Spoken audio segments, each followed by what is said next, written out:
At para sa huling balita mula sa Bangsamoro, nakumpiska ang mahigit 100,000 piso halaga ng shabu mula sa dalawang lalaki sa isinagawang buy-bust operation ng PNP sa Lanao del Sur.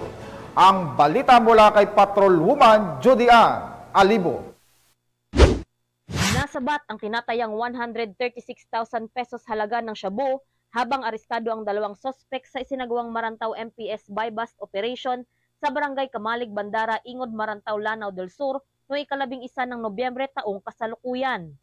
Kinilala ni Police Major Bobby E. Higuera, hepe ng Marantaw MPS, ang mga sospek na si alias Alfonso, 41 anyos at si alias Mamaw, 36 anyos na pawang residente ng Barangay Kawayan, Calao, Marantaw, Lanao del Sur.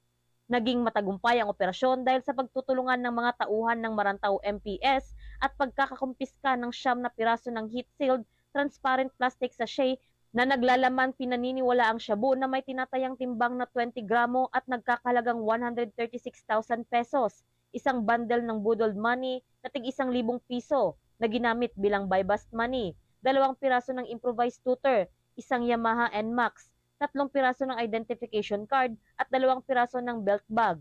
Ang mga narestong suspect ay nasa kustodiya ng Marantaw MPS kasama ang mga nakumpiskang mga iligal na droga para sa wastong disposisyon, habang ang kasong RA 9165 o Comprehensive Dangerous Drug Act of 2002 ay inihahanda na laban sa suspect.